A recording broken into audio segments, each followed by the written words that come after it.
Well, we'll see who comes in for this one, but obviously there was a little bit of a faux pas today. Definitely slept in.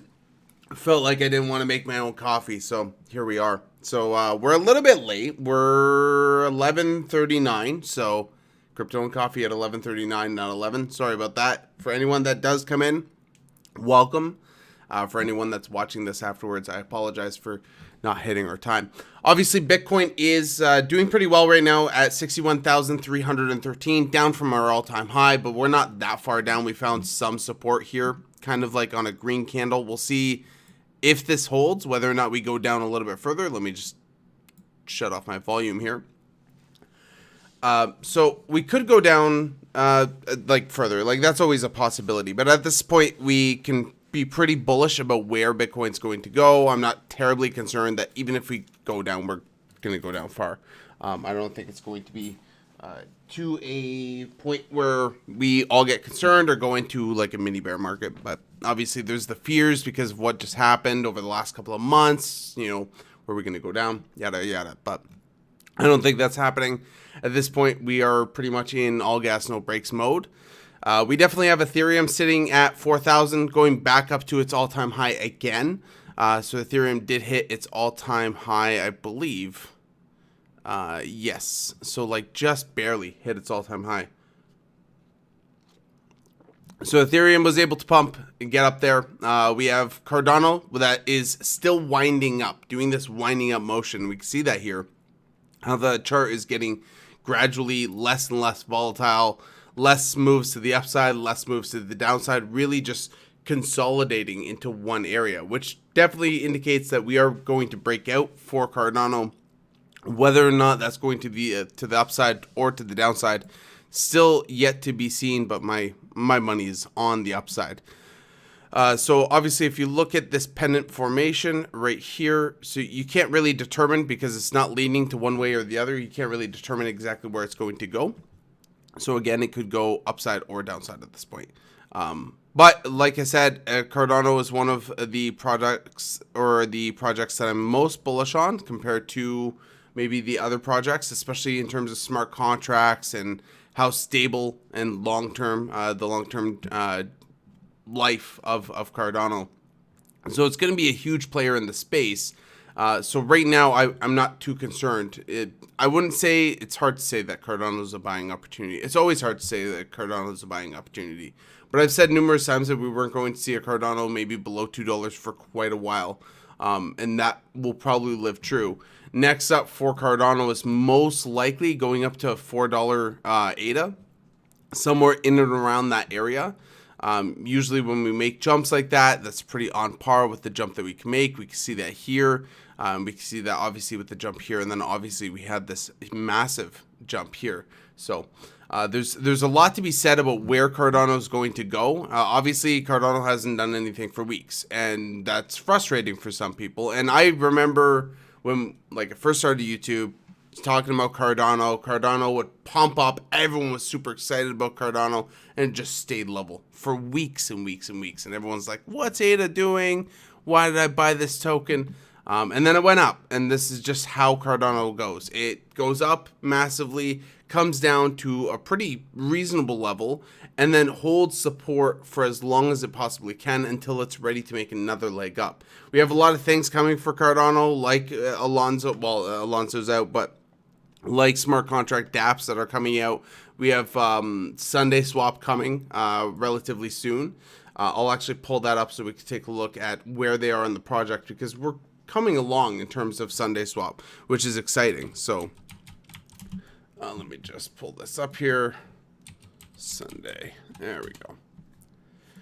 I watched a video discussing how, oh, you can buy Sunday tokens now. Everything's like launched. And I'm like, I don't think so. I don't even think the app is open. So we have a Sunday Swap. They've updated the website a little bit in terms of what it looks like. You can enter the app, but nothing comes. So we don't have the application yet. The ISO pool, the initial stake offering pool, is not out. So we can't right now stake our ADA to get Sunday Swap. But in terms of the recent updates, they do have a technical update. They are talking about working on the dashboard for the ISO, so that initial stake pool that we were just talking about. So when that's up, then you can go ahead and stake your Cardano for Sunday token.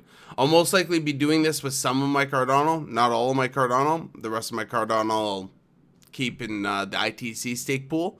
And maybe delegate some to other stake pools if I want to, or if other projects are coming out that have benefits that I want to stake into them and earn their token.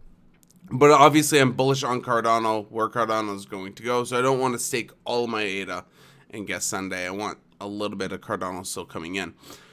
Especially since I'm not really buying much Cardano anymore either. It's like, for me, it's hard to buy at these prices because I bought so low. But at the same time, I mean, it's still a good buy. I still have bought at around $2. So there have been purchases around there, but not massive.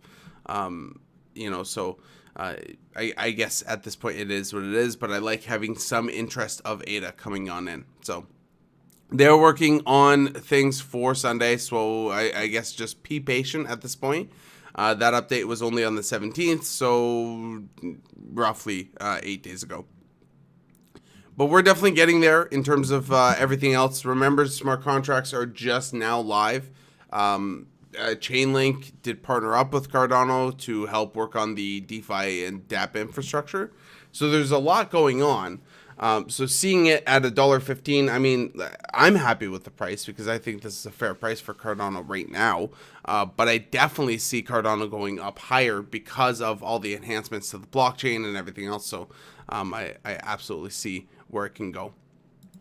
In terms of XRP, we did go back down into our channel that we drew a long time ago. It's not even a channel anymore. We've kind of broken above that channel. It kind of worked around it. So we're going to delete some lines here. After a while, it came obsolete. But it is sitting at $1.09. So the thing about XRP, I wanted to really kind of head home here, is with this SEC case. Now, we have these regulations in the United States happening, and regulators are trying to regulate crypto in some way, shape, or fashion. XRP was one of the tokens that was kind of in the crosshairs of the SEC. So obviously the SEC went against them. Now, originally when the case came out, the case really only seemed like they had a case against Chris Larson and Brad Garlinghouse, and not Ripple, the company. It's gone ahead so far, and it looks pretty beneficial to Ripple. The judge is, in my opinion, she's a fair judge. She's taking some SEC stances that I don't like, but I mean, I just gotta wait for the court case to go through. At the end of the day, though, and I think I'm with a lot of people in saying this, is I think that the court case is fairly frivolous. I don't think the SEC is gonna win. I think Ripple is going to take them down. Ripple has a huge amount of lawyer strength behind the push with the SEC. So I could definitely see Ripple and XRP going up in price and gaining up at least to its all-time high of $3.40, somewhere give or take in that zone, once the SEC case is gone. We are getting close to that. Now, I remember when December happened, so back here, when this big drop happened, when the SEC announced that they were suing Ripple, Brad Garlinghouse had come out, warned investors, and said, hey, we have this lawsuit that's coming in, just be ready for it. XRP tanked from 59.60 cents all the way down to like 18 cents. A huge drop in XRP.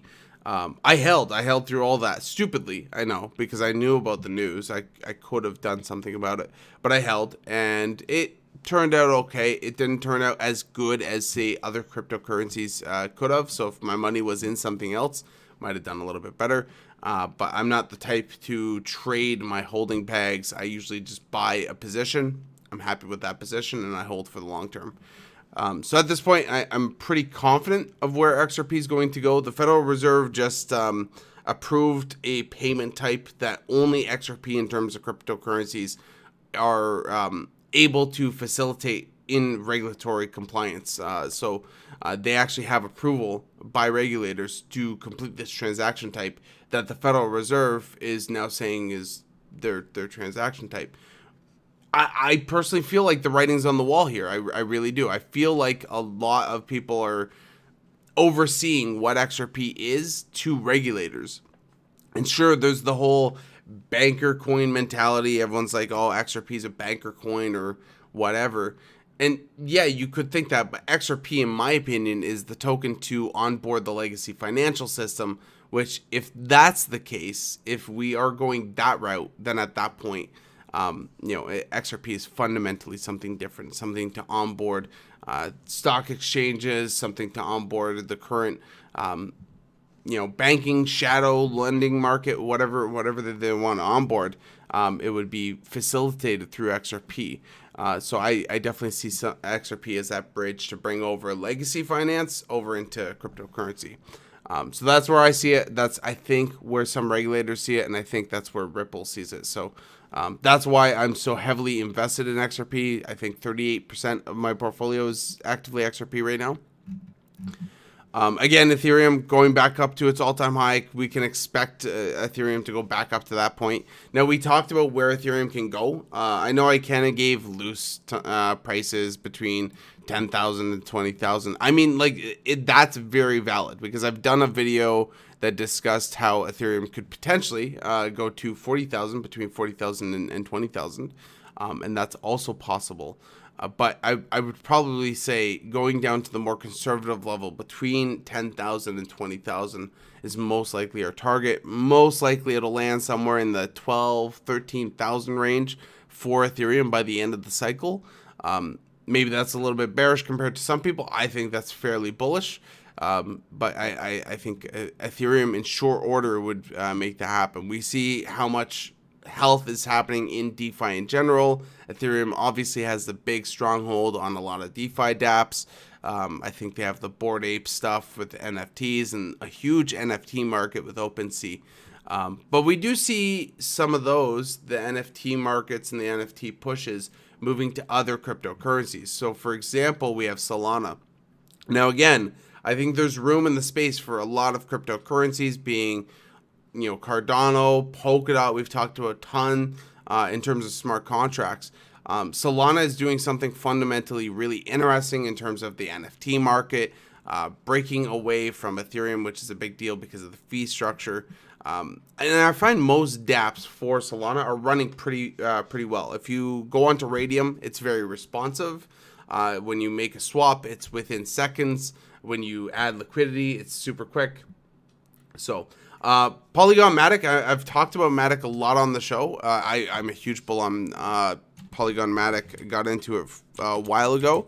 My one issue with Matic is sometimes the network can be shaky and it has problems facilitating trades. So like, for example, when I was on DFIN and QuickSwap, when I was trying to just like move things around on DFIN, which looks a lot like Uniswap, right? When I was just trying to move things around, sometimes the network would be clogged up and take a little bit, where Matic's supposed to be this really quick layer 2. Now, it's much quicker than Ethereum, and it's much cheaper than Ethereum. So by that regards, Matic is going to do well. So I definitely think if you hold Matic, it's definitely going to do a lot more, and probably upwards to past the $5 range in terms of Matic. I could see it going a little bit higher in terms of the token supply, because if you look at the token supply for Matic compared to the market cap right now, let's just pull that up right here. It's much less token supply than other tokens. So for example, it has 6.7 billion, where say Cardano has, I believe, 45 billion. I could be wrong in saying that, but somewhere around there. So we have a dramatically less amount of circulating supply tokens, max supply of 10 billion, and a current price of $1.65, because there's 11 billion in the market cap right now. There's still room for this to grow. 11 billion is actually not a lot of money. Sounds like a lot of money, I know. But in terms of markets and cryptocurrency, it's not, because if we look at the total market cap, it's sitting at $2.6 trillion, and 11 billion is just a tiny fraction of that. So definitely, yeah, Matic is one of the holds that I would hold for a little bit. And right now, it's just kind of consolidating. Eventually, it's going to make another leg up. Definitely.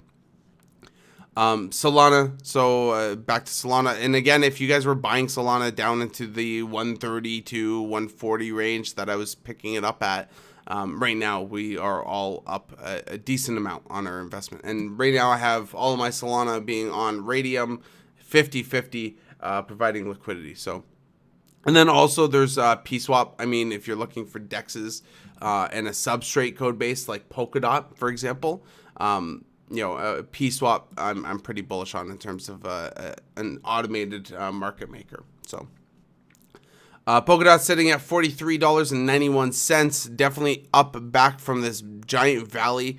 And you'll remember, whoever watched back when the drop happened, you'll remember that I was telling people to buy Polkadot down into the $15 range, down into even the $23 range. I was telling people to buy Polkadot all up in here as we were going up, because everything else was recovering pretty well, but Polkadot was still really lagging behind. Even here, everything else was kind of going up for a little bit, and then Polkadot ended up taking a different turn. So Polkadot got to some very, very cheap prices, a huge drop from where it is right now. It's at $43. All-time high is around $50. Went down to basically $10. A massive drop for something like Polkadot. And Polkadot is a good blockchain, has a lot of room to grow. Dr. Gavin Wood actually just announced, here we have a piece of news, Dr. Gavin Wood actually announced $18.9 million into DOT Development Fund. Now, I don't know how these funds are going to get allocated. I don't know the specifics of where it's going to go. But we at least see that there's more and more infrastructure being built around the Polkadot protocol. And there's a lot to be said for what Gavin Wood is planning for the crypto industry, not just Polkadot, because Polkadot is that kind of interoperable blockchain that's supposed to work with all the other blockchains, including layer 1 blockchains, bring everything together into a unified space that it can work together. So that's Polkadot in a nutshell. It's really about making the ecosystem of cryptocurrencies work well together. So the Polkadot treasury has currently 18.9 million dot, not USD. Okay, so that's roughly at least 50, maybe more. That's a lot of money. In it, ready to spend on your ideas. So they're looking for community input here, which is nice. And this is the difference. This is one of the big differences for, say, Polkadot than Cardano. Cardano is a very structured, peer-reviewed process to go through. Cardano obviously being made by Charles Hoskinson. He worked on Ethereum fairly early on, moved on to Cardano. Well, Gavin Wood, interestingly enough, actually coded the virtual machine of Ethereum. One of the fantastic minds that helped on Ethereum. I'm in no way taking credibility away from Vitalik Buterin. He's a very intelligent mind in the space, but Gavin Wood is on that same level, and Gavin is working on Polkadot. So I trust Polkadot because I trust what Gavin Wood has done. He's an innovator in the space, done great work with Ethereum, and Kusama and Polkadot have done amazing over the last little while. So at this point, I'm really happy with how it's recovered. We're back almost to that all-time high, thank God, for KSM, and then for Polkadot, and then we also have KSM that's working back up to that level. We're not quite back up to the high levels that we did have before, but KSM is eventually getting there. The thing that you want to be aware of with Polkadot is the parachain auctions are happening. Hey Andrew, how's it going? Long lost friend, buddy. I hope the grass cutting has been good. I know season is about to change here for you, so hope you're keeping busy. But thank you for the coffee money. I really appreciate it, man. Thanks for stopping in. With Polkadot, we have a lot of different infrastructures coming for Polkadot. That's going to be fairly massive. But the whole ecosystem is really what you want to look into. And what I mean by that is we have the parachain auctions that are coming through. We had the parachain auctions for KSM. Went through like Karora, Moonriver, Moonbeam, one of the big ones that I want you guys to pay attention to. Moonbeam especially. So Moonriver, I made a video about it. It was at like $67 or $100, somewhere around there. and I said, hey, this Moon River is going to go to $400. It's going to happen. Just make sure that you're ready for it and aware. And sure enough, Moon River shot up to $400. I actually got messages on that video saying, wow, you were right. It was common sense to the token supply and how much circulating or how much market cap it could hold. So it has a 10 million maximum supply and a current circulating supply of 2.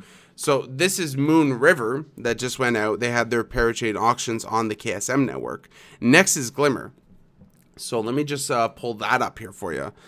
So Moonbeam. And I know I've talked about this a lot, but I want to bring this in for everyone that's watching because I don't want you to miss out on the opportunity. So Moon River or Moonbeam, which is the big blockchain. So Moon River is the sister blockchain of it, the test network that goes on KSM. Moonbeam runs off the Glimmer token. So Moonbeam, what is it? It's like an Ethereum counterpart, but for the Polkadot network. So this is coming out. They have their parachain auctions coming up. I would encourage you guys all to go Google Moonbeam. I'm even going to put this in the chat box there.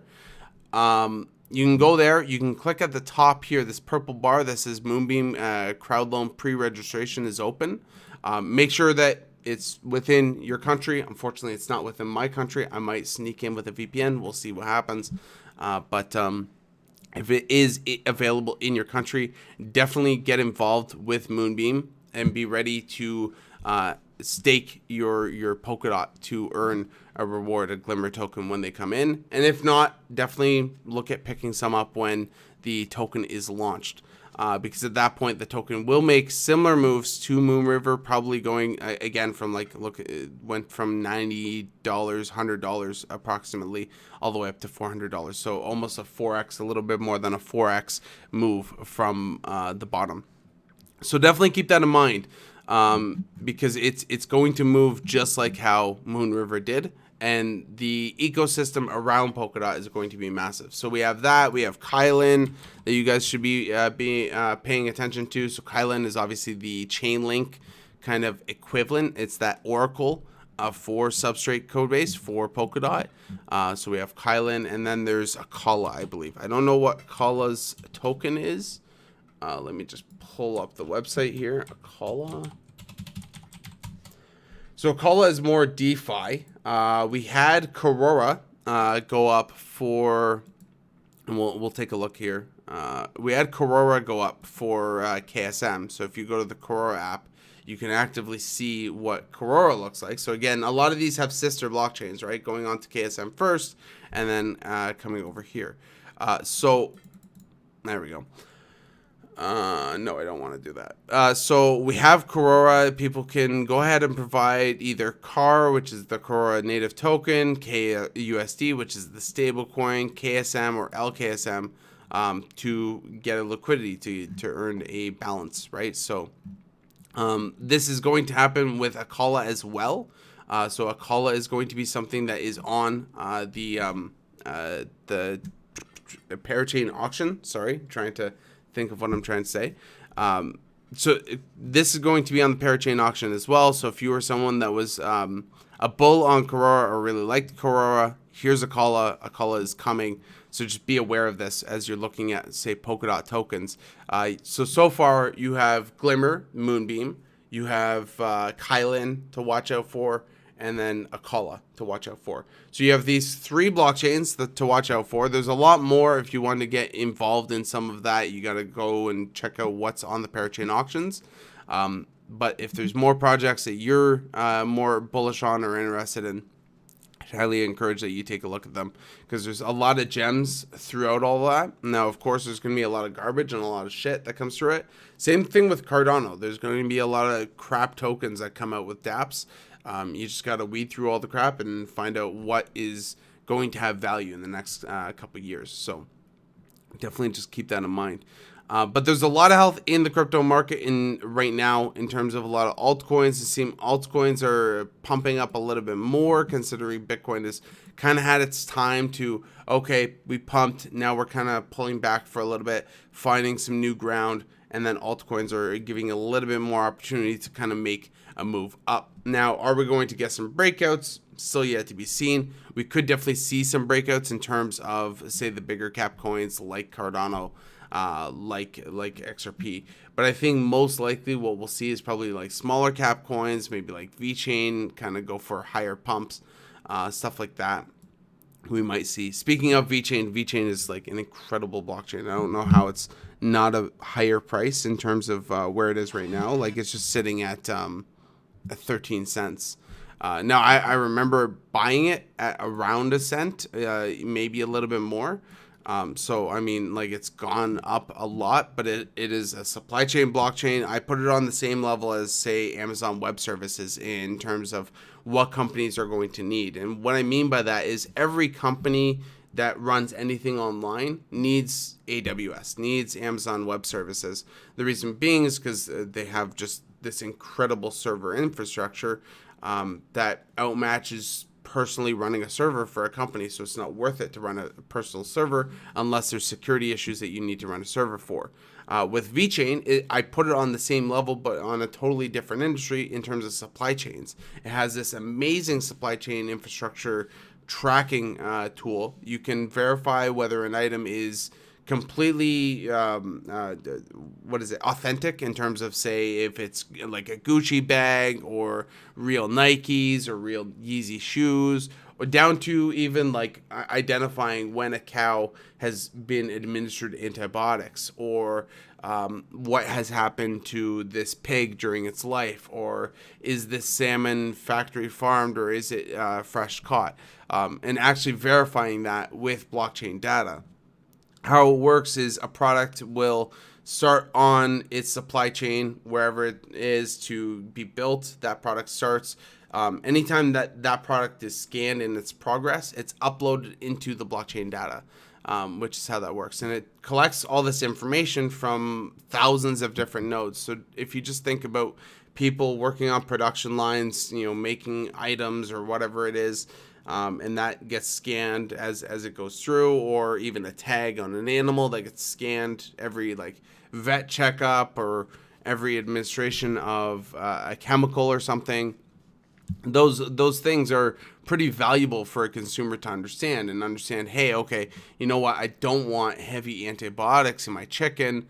I'm not going to buy this chicken because VeChain is telling me that it was given tons of antibiotics when it was growing up. I want more the fresh, hormone-free, antibiotic-free chicken that I'm scanning over here. So having that ability for consumers is going to be huge. And now we also see like slips and cracks in our supply chains right now, where we're seeing a lack of aluminum in certain areas, a lack of typically it's packaging. What's happening right now is all packaging shortages. It's not actual food shortages right now.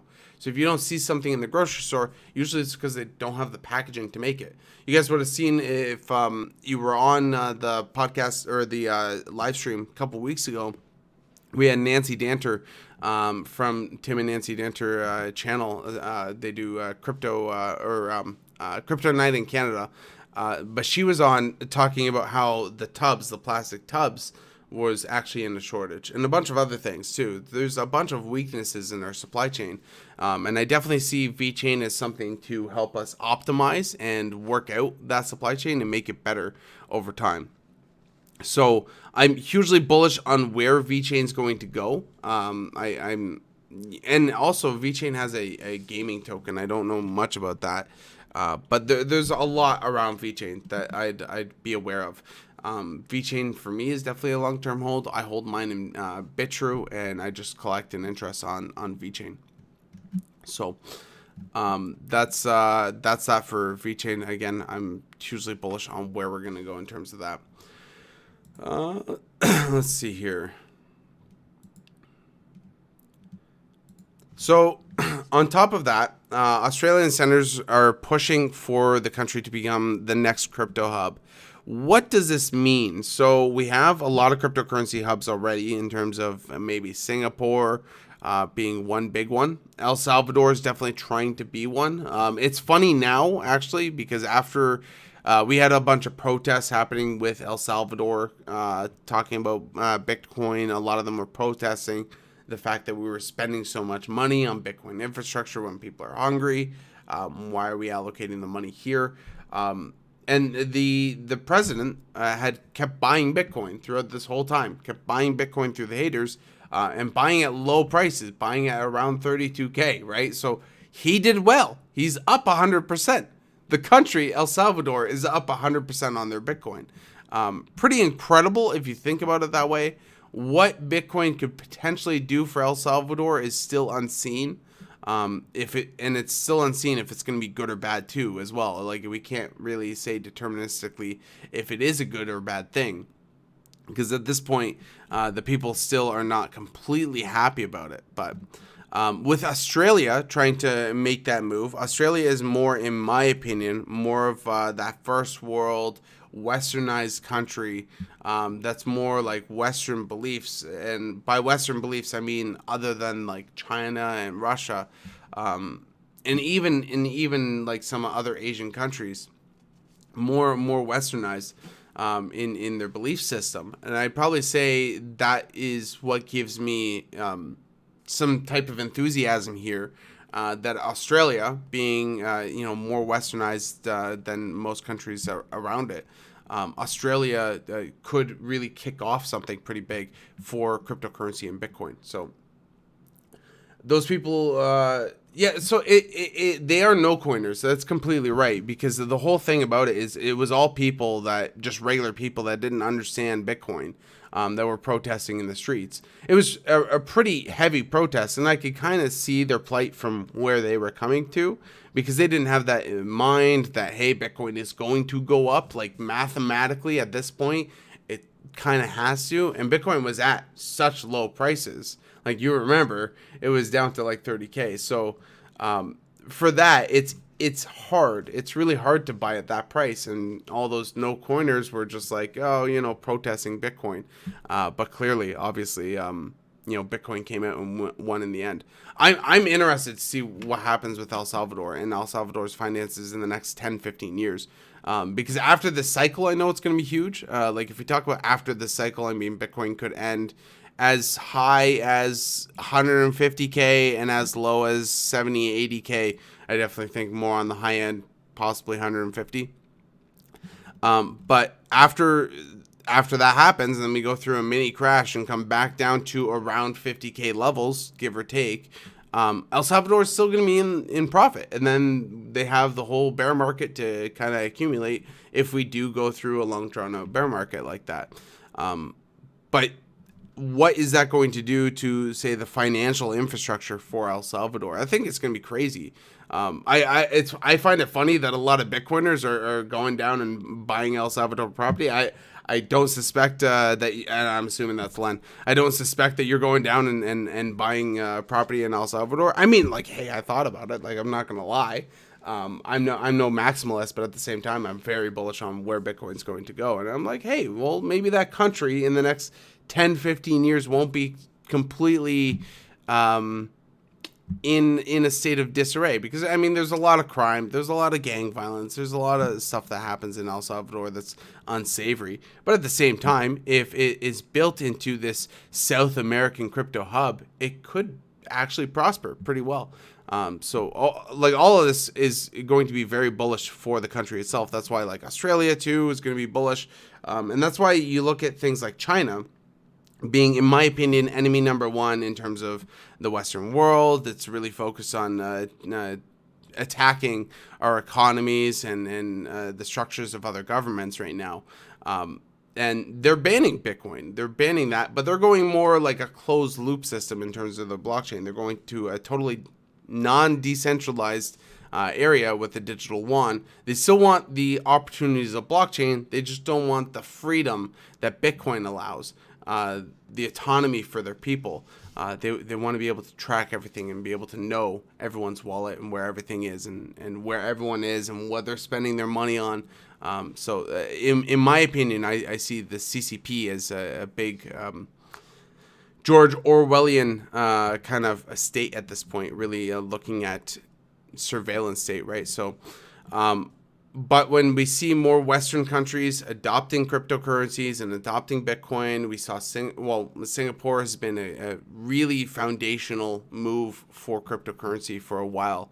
But Australia's, I think, is going to be big because Australia already has a huge economy itself. It has a big financial infrastructure, and hopefully this kind of pushes United States regulators to kind of do the same, and Canadian regulators as well, our home country. Yeah, me too, man. Absolutely. I would live on Jack Dorsey's Bitcoin Island, 100%. I haven't looked into the Twitter stuff in terms of tipping Bitcoin on Twitter. I don't know if that's live yet, but I know what Jack Dorsey has done is pretty amazing. And like, out of the billionaires that are like into cryptocurrency, I'd probably be more aligned to like him than Peter Thiel in a lot of ways, but that's I think my thing with Peter Thiel is more like a lot of investments lately, and also like he was on the weird end of PayPal. But also I'm not a big fan of Elon Musk, so the PayPal mafia just really weirds me out at this point. But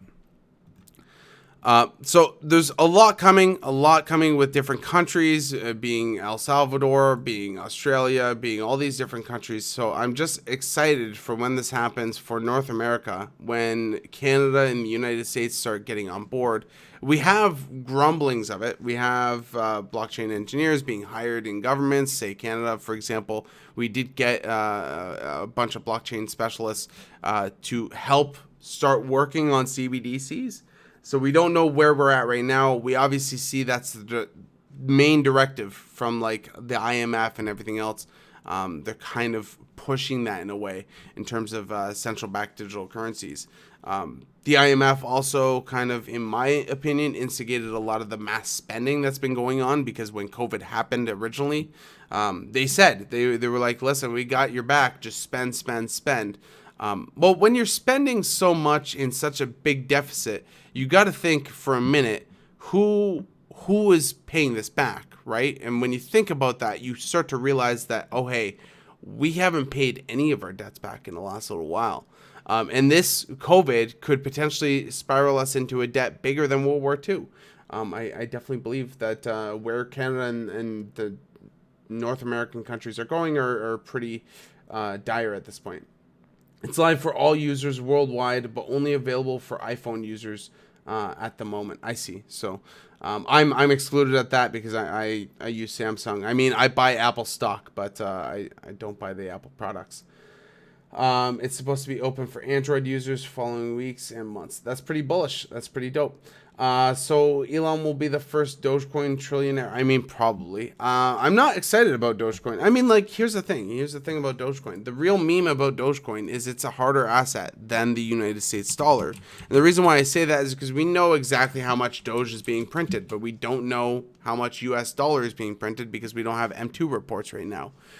So I mean, you can check blockchain data. You can find this information out. Of course, they can print more Doge, but of course, they can print more USD. So the real meme about Dogecoin is it's actually a harder asset than the United States dollar. That being said, am I going and spilling a bunch of money into Dogecoin? Absolutely not. Like, I know that there's some people that like Dogecoin and some people that like, all the other meme tokens. And I mean, more power to ya. There's nothing against that. But there are better ROIs to put your money into. One probably being Bitcoin, but obviously there's a higher rate of return for a smaller cap token. But I think anyone buying this is more like just memeing with Elon Musk. So listen, if that's your investment strategy, go ahead. At this point, you can make money by throwing darts at a dartboard and buying that crypto. Actually, there is a hamster that makes crypto picks. Hamster crypto. There is this hamster that live streams and here we go. Mount Gox. Let's pull this up here. This I thought this was fantastic. So shout out to Tim from the Tim and Nancy Danter channel who sent this to me a couple of weeks back. But Mr. Gox, the crypto trading hamster, beating human investors. And this is a big lesson too for investment in terms of stocks too, or any type of human investment. A monkey throwing darts at a dartboard, simulated of course, did better than most like financial investors and hedge funds. So keep that in mind. You don't actually need knowledge to do well in this market. You just need to make really lucky good plays. And some of my plays are borderline just that. Like Cardano, I bought at 3 cents on like a whim. I didn't even want to buy it. A friend was like pushing me and saying, "Oh, just buy it," you know, whatever. So I bought it. It was accessible. I just YOLO'd a little bit of money, and it turned out to be one of my best purchases in cryptocurrency. So like there are some things that you just don't see. So this hamster, essentially what he'll do is he'll spin on the hamster wheel, and it's called the intention wheel. He'll pick the token. So right now it's like on Tron, it'll go to like XLM, LTC, whatever. And then he steps over the buy in the buy tunnel or the sell tunnel, which tells you to buy or sell. It shows his balances here, how much his portfolio is worth.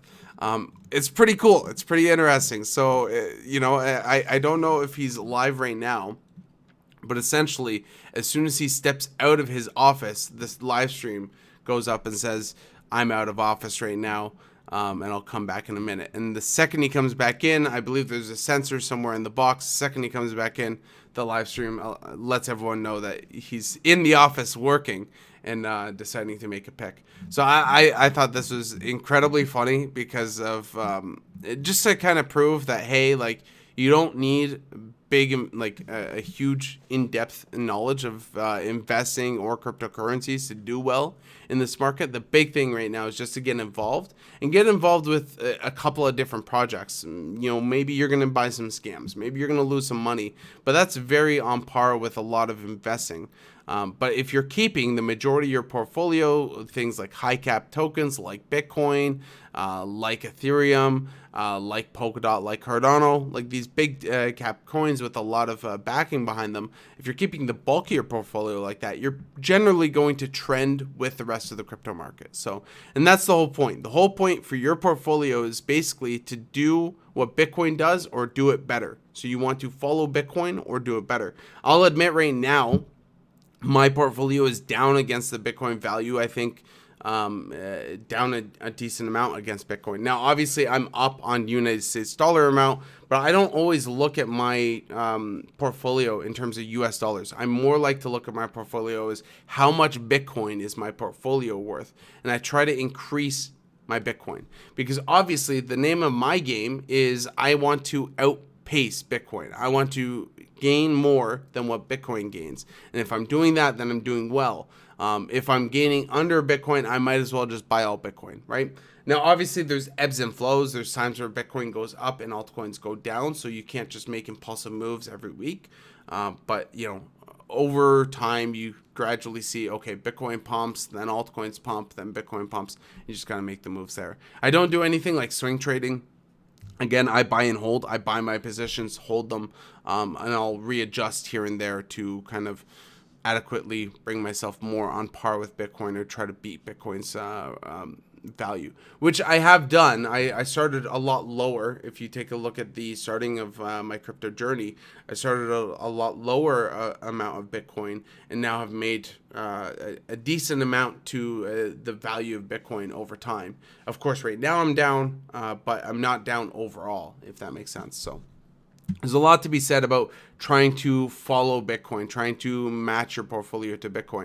And it's the same thing if you were in the stock market. Generally in the stock market, you want to outpace something like the S&P 500. If you're outpacing the S&P 500, you're generally doing well in the stock market. Now, obviously, you can get more gains if you were lucky enough to get into Tesla before the stock split, and then it split and each stock went from $150 to $800, right? Like, there's opportunities in the stock market, of course, to do way more than the S&P 500.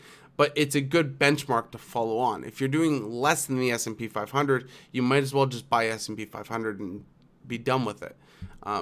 But same thing for cryptocurrency, I believe. If you're doing less than Bitcoin, if your portfolio is performing under Bitcoin's performance, at that point, you should look at consolidating things, adding more Bitcoin, and then maybe adding some tokens that are more viable to pump up long term.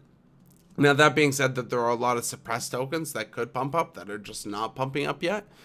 So right now, I'm not making any hasty moves because Bitcoin just kind of pumped and Bitcoin's just kind of relaxing now. So we could be seeing altcoins pump next. One big altcoin that most likely will pump back up to around $3, getting up to a new all-time high, is going to be Cardano. and a couple of others. We've actually watched a couple that were pumping, like Solana. We saw it go down as low as 118 almost, and then pumping back up to around $200. So yeah, so there's a lot of people. Well, the thing about SHIB, right? So here's the thing about SHIB and all those other tokens is now they're kind of realizing that, hey, there's this meme space, but also there's this space of viable cryptocurrencies, and we want to be one of those. So what SHIB is trying to do is get out of the meme sector. Now that's going to be hard for SHIB, because a lot of people are going to see them as a meme. I don't own any SHIB. Maybe I'll throw some money in and kind of learn how everything goes. I'd have to play with it because I'm pretty bullish on, say, where Radium is in terms of the responsiveness of Radium and Solana token. So there's a lot to be said there, and I haven't really tried the SHIB DeFi. So I don't want to knock it before I try it, definitely. But there's a lot of benefit to having something like Radium that operates pretty well. Everything's fairly fast. I don't have much problems in terms of swapping things. Everything's cheap. So like here, we'll just go buy some Solana really quick with some Ray. Very small amount, but just swapping, hit approve, and it's done. It's literally that quick. So even in my opinion, that's quicker than Matic. That's quicker than most other DeFi dexes that I've been out on. But I understand Shiba's plight, trying to get more to the mainstream. So from that point, I mean, good luck. It's just hard from where they came from. But that being said, it's not going anywhere and it's not dying. So it's hard to kill a cryptocurrency. It really is. It has to be a straight up scam, or an absolute shitbag token that does literally nothing. Like we saw things like the Tits token that a bunch of influencers were going off of, the Save the Kids token, and all of this stuff. So I will look into, hold on, what is the active SHIB platform in terms of trading, in terms of DeFi. I'll actively look into it, and if it's responsive enough, then I'd be more than happy to add some value into it. At this point, like, I mean, like, listen, a meme coin's a meme coin, but if it's going to generate a yield on a platform, it might be valuable. And that's what it comes down to. I might be bearish on a token too, and you guys might be bullish on a token. I just, like, sometimes I'm wrong. All right, I'm not gonna always be right every single time. I'm not always gonna pick winners. I'm gonna pick some losers here and there.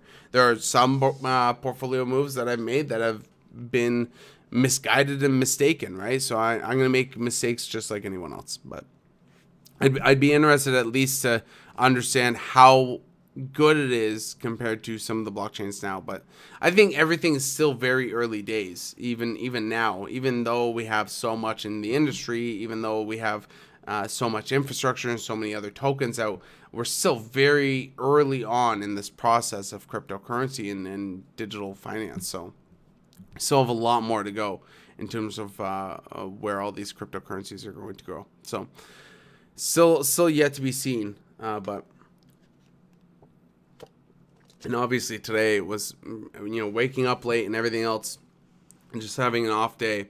It was not the day that I was going to make my own coffee today. I was just like, nope, I'm going down and I'm going to pick up a coffee, and that's that. But at this point, let's talk about what we can expect this weekend to be. I think more in line what's going to happen in this weekend is Bitcoin is going to find some footing. We're going to be really dependent on what happens with traditional markets on Monday. I don't think we're going to have any big move until Monday. Now, the DXY, the dollar index, is down on Bitcoin, which is definitely contributing to the pump that Bitcoin's having. Now, the interesting thing with Bitcoin that people have been mentioning is that the volume is still very, very low for Bitcoin, but we're going on this huge spike. Now, typically what that means, and we talked about volume in just a couple of videos ago, typically what that means is there's not a lot of power in this breakout, and it could be a false breakout. That's what people are saying. Now, the problem with that thinking is look at how much this volume has been down for how long. It's been down here for 133 days, if not a little bit more, right?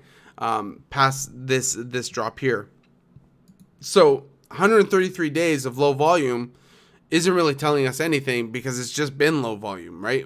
This wasn't a false breakout here. I mean, it came up, it went down, came back up, and then we went back down again. We're doing the same kind of motion, going up and then down. We're going through normal market trends, right? Ups and downs, ebbs and flows. We've talked about that last week. So there's a lot to be said about that. I wouldn't put too much gravity on the volume just yet. Because I don't think it's nearly as important as metrics like the supply for exchanges going down with Bitcoin and Ethereum. We know that there's a supply shock coming. We know that a lot of long-term holders are now holding Bitcoin, took that opportunity to buy Bitcoin all through here and take it into their wallet. So a lot of the short-term holders are gone.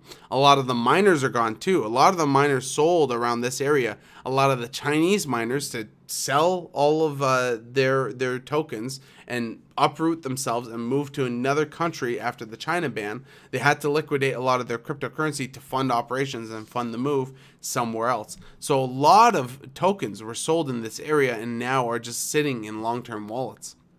So a lot of people are holding, taking Bitcoin off the market that will never see the light of day again. I know, for example, my Bitcoin, I will probably never sell my Bitcoin. I'll probably, for a lot of altcoins, in fact, I'll most likely take profits of those altcoins and throw them into Bitcoin. Taking profit from alts to increase my Bitcoin stack. And that should be the name of the game for everyone else, is increasing either your stats value or your total sats. So I definitely think right now Bitcoin is going to try to find some footing through the weekend. And then hopefully, as long as traditional markets are up, and as long as the DXY is still slightly down, we could see some good moves going into early next week. But I don't think we're going to see all that much going into the weekend. So I think Bitcoin is going to stay above 60K, most likely not make any giant moves until most likely Monday. That's where I would predict at this point. Price prediction for Vet, Harmony 1, Sol, and Matic. Okay, so let's start with Vet first. We'll go from Vet and go from there. So I think a lot of people say $1, and the reason why people say $1 is because $1 is just easy for VeChain, right? But if you take a look at where we are, circulating supply, so the total supply is 86 billion tokens. I'm not too terribly concerned about that. The big number that we need to look at is $9.2 billion, right? This is the market cap. So looking at VeChain, this supply chain solution that we've talked about, how robust it would help our current supply chains, and we know that our supply chains are hurting, is it worth more than $9.2 billion? In my opinion, yes. When you're looking at a total market cap of $2.7 trillion, right? $2 billion is a very, very small amount of that. If this market cap increases, let's say 3 to 4x, at that point we could see maybe $26 billion if we go a 3x from here on VeChain, which brings it to around 40, 50 cents. But I think that would be just staying on par for a 3x market move for the whole market cap. I think it could do a lot more than that, being around the 80 to 90 cent range for each VeChain. Getting up to a market cap, what would that market cap be? Let me just pull up my calculator here really quick. So if we have 86, why can't I click on that? Just as I open my calculator, it just doesn't work. Okay, so we have 86,712,000 times, let's say, let's go 80 cents. Let's bring it down conservative. That would bring it around to just under $70 billion. So a lot of money. For that to get there, it's around a 7x, a little bit less than a 7x because it's 69,369. So, and that sounds like a big increase, but judging from where the blockchain could be used, I think 80 cents is pretty viable for where VeChain could go. In terms of Harmony 1, Harmony 1's one that I haven't looked at recently, but I know Harmony 1's doing a lot of great things with DeFi and a bunch of other things. I'm bullish on where the token's going to go. Much less supply, so 13 billion tokens, and only a 2.9 billion market cap. Now it is rank 59 in the total cryptocurrencies, so you might think, okay, well, can this rank up more? Is Harmony One worth more than, say, the rank 59 token? Well, if you look at the scaling, for example, I believe Harmony One is one of the quickest blockchains, being at finality in 2 seconds. Sorry, let me just close that. The fees are very, very low for Harmony One. So for everything with Harmony One, we can definitely expect a much higher market cap to go from here, and maybe even a higher rank. So rank up and beat some other coins on this list. So if we take a look at where Harmony One's, right above it, we have Neo, we have LEO token, we have Bitcoin SV, which is bullshit. And then some other tokens like Kusama I'm bullish on, right? But there's some other tokens that maybe I'm not so bullish on. But there's some good tokens down here. But could it do more than a lot of these? I think so. I personally think with the infrastructure with Harmony One, it could definitely do more. What's realistic for Harmony One? I'm not going to say it's going to have as big of a dramatic move as VeChain. But it could definitely reach $1 with the tokenomics, with how much token supply it is, and where the market cap could go. So definitely could go through there. Saltima just passed 100K holders. Nice, grats. I actually, let me just, there we go. In terms of, let's see here, we have Sol. So in terms of Sol's one of the ones that I just recently got in. I got into Solana a lot later than maybe like the average people. So in terms of Solana, I got in at around this dip here because this incredible pump. Now I've heard about Solana way back, like down, like up in this spike. This when like it first like came to me, I was like, oh, like it looks cool, but you know, I wasn't like in the mind for new tokens. I was really focused on the stuff that I was focused on. I started using some of the DeFi for Solana, and I found out that it's actually really good. So if we take a look at some of the tokenomics for Solana, because I definitely think there's a lot of value in Solana. Now, Solana's already gone up a lot. We're at the top 6 of cryptocurrencies. The total market cap right now is $59 billion, which is a huge amount. So there's already a lot of money in Solana. Could it go higher? Yes. I mean, like, I think that the whole crypto market cap is going to, at this point, at least 2 to 3x from here. I am thinking that we're more in line going to be a $10 trillion market. I could be a little bit bullish on that, and it might be a little bit lower than my prediction. But judging there, we have more than a 3x at this point to go through for the market cap. And now, is Sol a rank 6 token, right? Does it belong in the rank 6 of cryptocurrencies? I actually believe it does. I do believe that Solana is good enough to be rank 6. It's one of the quickest blockchains that I've had, especially compared to something like DeFin and Matic. And now I'm not shitting on Matic. I think Matic's going to do well. But at the same time, I think Solana is doing something fundamentally better with a lot of their products. So I'm usually bullish on where Solana is going to go. They're busting into the NFT game right now, which NFT market is absolutely insane. It's something to keep in mind as well, because you know it's just been crazy. The new, yeah, I think you had told me about that, because that's the same name as the One Punch Man. I know, so they named it after One Punch Man for token. I think that's pretty funny.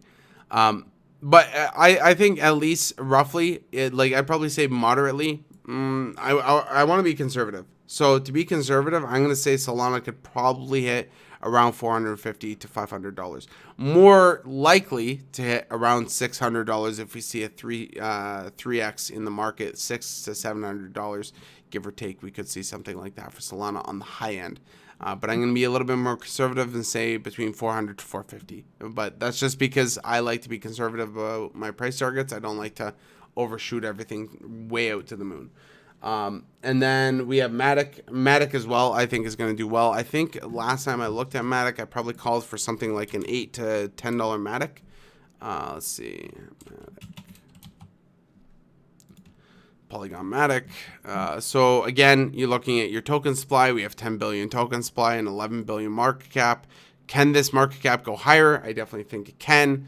We see it at rank 21. I definitely think it could be a higher rank, maybe even top 15, top 20.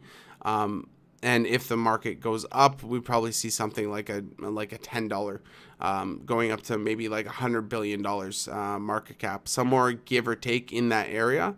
Would bring Matic to $10. And I definitely could see $100 billion at the end of the day once we've all peaked and everything's said and done. So I really appreciate that, Nelson. Awesome. Thank you. And great question, man. I love talking about what tokens could get to theoretically. And I think all those tokens are super good picks. I actually hold. Is there any of those that I don't hold? No, I hold them all. Vet1, Sol, Matic, hold them all.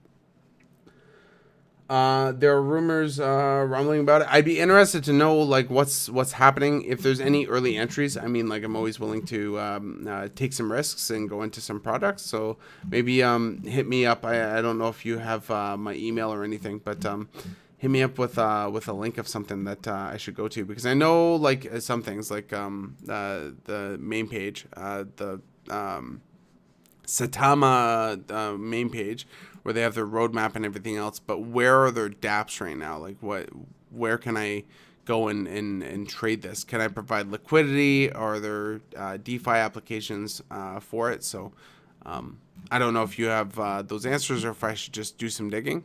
The one big thing that I like to see, and it seems like with a lot of these meme tokens, they're trying to inch into more being viable instead of just memes, because they're starting to realize, hey, like, I can actually do something in this space.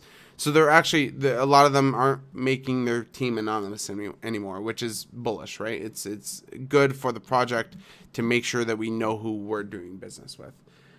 Their wallet is coming soon, November 13th. Interesting. So it's still very early days for something like this. And they're burning a lot of tokens, which I like. So initial liquidity is only 4%, in circulation is 45%, and total to be burned is 54% of the tokens. So pretty interesting. So I'll look into it a little bit more. Definitely as we inch into more the NFT space too, things like this are going to be a lot more appealing. I'm not going to look at something like this as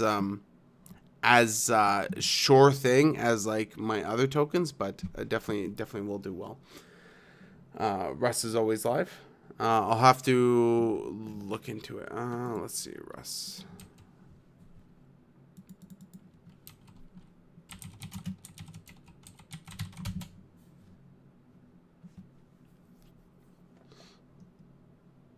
Right. Okay. So it's kind of, and that's, I think in a lot of ways that's good too, having the creator being very vocal about everything and giving updates. Again, the big thing is making sure that we know what's happening, right? What's happening behind the scenes. Especially when we're putting in our money, we should never be in a position where we're wondering what's happening behind the curtain. If you're in a token and you're just kind of putting your money in and you don't know what's happening past that, you probably should exit. Yeah, so see, that's a nice good thing too, is if they're established in the United States, regulated within the United States, following United States laws, it's going to be bullish for them as well. And again, like they're just trying to gain some relevancy, right? So trying to edge into more like the opportunity of like, hey, this is me trying to actually do something in the space instead of just being a meme. But we will we'll wrap it up here because we are at about an hour. Sorry for being a little bit late today. We'll be a little bit better about that. Slept in today. Been kind of a busy week on me, so kind of took a lot out of me. But that's it for me. Hopefully everyone is enjoying their weekend, and obviously I think there's not much to be said about the market. Everything's just kind of consolidating right now and finding new ground. But that's it for me, and we'll most likely see some movement on Monday. But I'll check you guys out on the next video, and we'll see you next week on Coffee and Crypto. All right, take it easy, everyone.